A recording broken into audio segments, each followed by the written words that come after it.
Hello, Merry Meet. So I am back from vacation at my mother's. So I thought I'd just make a video and say hi. Um, Now I did want to discuss a pagan topic, and that is sacred space. Because I've heard a lot of people recently discuss this, what sacred space means to them, and what pagan sacred space is. Now, most religions have the idea of sacred space. Basically, for example, churches and cemeteries are usually consecrated. Now, consecration is a Christian ritual for creating sacred space. Basically, you can say sacred space is about some place on earth touched by the divine, and as such, the divine is more easily reached there. So, for example, a church is dedicated for religious practice and is consecrated so that the space becomes holy. And almost all religions, both old religions and new ones, have this concept. But of course, the methods of creating sacred space and what sacred space is varies a lot. And a lot of religions also have some places are more sacred than others. For example, there are the St. Peter's Church for the Catholics, which is believed to, among other things, host St. Peter's grave, and you have a few sites like that, which is considered extremely sacred due to the religious significance of things happening there. For example, the place where Jesus were executed, the places where we believe he was born, the places where he has done his miracles, and so on, and what where saints have died, and so on. Basically, these events have then created sacred space. Another way to, and then of course, humanly created sacred spaces are then lower on the list than those that are created by religious things happening there. Other religions, for example, all pagan religions, um, often believe that it was places that had significant, um, where there were natural phenomena. For example, fairy rings and so on were sacred space. Or, for example, places where ley lines meet. For example, if you look at Stonehenge, it is right smack in the center of a lot of ley lines. And but yeah, basically for Neo Paganism, you can say that everything in a way is sacred space because we believe that the god and the goddess is in everything. There is a bit of the god and the goddess in every man, woman, and child, uh, in everything in nature, and really, even if we are in a house, it is nature. Nothing is nothing nature because it's just uh, you have the outdoors and in the forest, but everything is nature, everything is in creation and reality. So, in a way, everything is sacred space. However, something can become more sacred by bringing it closer to divinity. And that is what we, for example, we do when we cast a circle. Basically, there are several reasons why a circle is cast. And there's different reasons within different systems of magic. Within Neo Paganism, there's generally one is the cleansing. Basically, you usually then clean the space, making it spiritually clean, and then you close that off to keep it clean. It's about like cleaning your kitchen and then putting up the a few planks on the kitchen door to prevent your flock of dogs from getting their dirty paws on your kitchen floor once you've cleaned it. And then it is meant to hold energies in until you are ready to release them. It's about like, let's say you want water to have a nice, luxurious soak. Unless you put that stopper in the sinkhole, or what is it called? The hole where the water goes in, the drain. Unless you put the stopper in the drain, then all the water you pour into the tub will just vanish again. And the circle is there to keep those magical energies that you attract in place until you are ready to channel them out to whatever goal you have.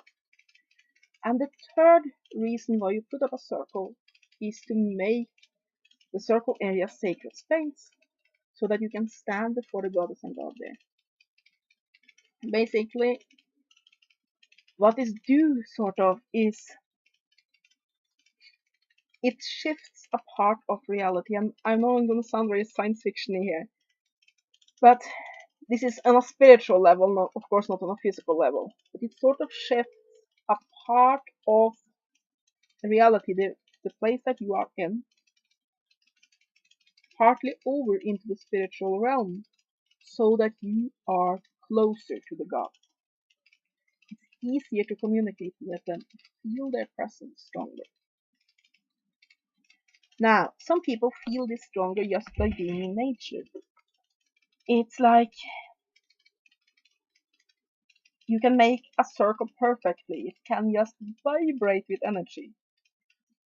But sometimes you feel the goddess and the god just the strongest when you're out in the forest and you see the sunlight just through the leaves, hear the birds sing, and you just see their creation close at hand. And I would agree that being in pure nature like that can sometimes just, it might be the most sacred of spaces at all. However, you can create a sacred space when you need it, and it creates a spiritually pure way to communicate with the goddess and the god. And many ways circle casting is the same things that, for example, a Catholic would do when consecrating a place for a church or a cemetery. Though usually it's not a permanent thing. Basically, when Catholics do it, they consecrate ground, and then that ground is consecrated until they unconsecrate it. While pagans sort of consecrate it until the ritual is done, and then open it. Now, sometimes you have a temple, and that is permanently consecrated, and the consecrations are just built upon, built upon, built upon. But often paganism is, well, Neo Paganism at least, is less rooted in a physical place. It's more that all of creation is our temple. But we create a little pocket of it to sort of direct our communication with the divine. Now, some people also ask me, is there a point of creating this sacred space if they are non-theist pagans? Basically, if they are neo-pagans or witches that believe just in the powers of nature, but not in gods. And I would say yes. Because like I said, there are three reasons in Neo Paganism for creating this circle. And even if you don't want to communicate with gods, at least two of the reasons are still there. In addition, you do communicate with something, even if you haven't put a name on it, like these are gods, you do communicate with the forces of nature, and you'll get closer to them as well. Now, some people ask me also about the protective purposes of a magic circle. Now, in a lot of ritual magic, the main reason why you have a circle is for it to be protective. It protects the magician from the spirits and energies he or she deals with. And while some neo-pagans also have this part of it, it usually isn't the main focus for our rituals. Usually for us, the idea is to create a space where it's more easy to come into communication with the forces and divine beings we communicate with. Though I do agree that for some type of work, like for example spirit communication, and setting the circle up also with the idea of it being protective can be a boon. Basically, and here is where intent comes into the picture. Because if you have also that concept in your mind that this is going to be protective, that is also what it will be, because magic starts first and foremost in the mind. So yeah, now I know this video is a bit babbling because yeah, I've just come home from vacation and I just wanted to get a video up, and so I just thought I'd jump into a topic I've been discussing a bit lately without really planning out a video, so bear with me. But yeah, to answer that question very simply, yes, for neo-pagans creating sacred space, it's very much the same way that Christians do it. It's the same concept, but it's usually less permanent. It's less that this space, this physical space, is now sacred, and more this physical space is currently, in this point in time, more connected to the sacred. That's basically the difference. Let me see if I can explain it better. Let's say this. Let's say if you consecrated this hair stick. If a Christian consecrated this hair stick, they would say this hair stick is now sacred. It's a sacred object. This object is holy. It has been consecrated to be holy. While if I as a neo-pagan would consecrate it, I would say this hair stick is now closer to the divine. It in itself is just an object, a thing. But it is its spiritual nature has been lifted up into the divine, and as such is closer to it. And being near it and using it as a tool makes me too closer to the divine. That's the difference. It's basically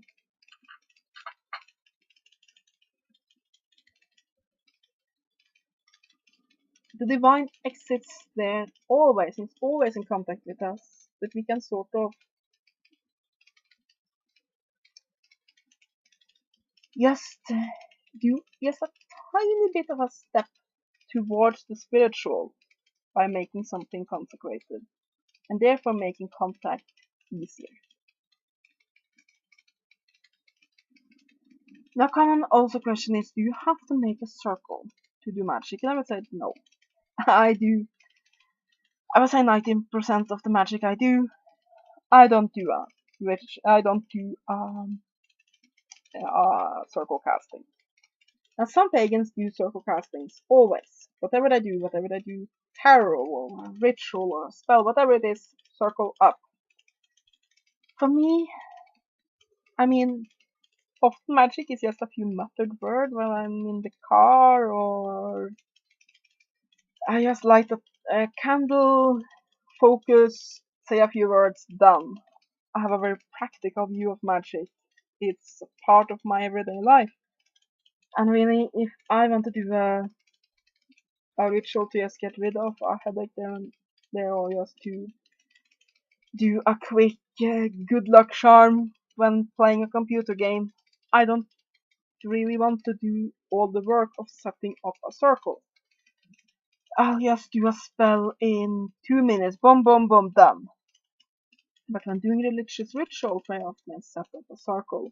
And I do definitely feel the difference. I do think that, for me at least, magic are usually stronger when done in sacred space. But I do not think it's necessary to create sacred space to do magic.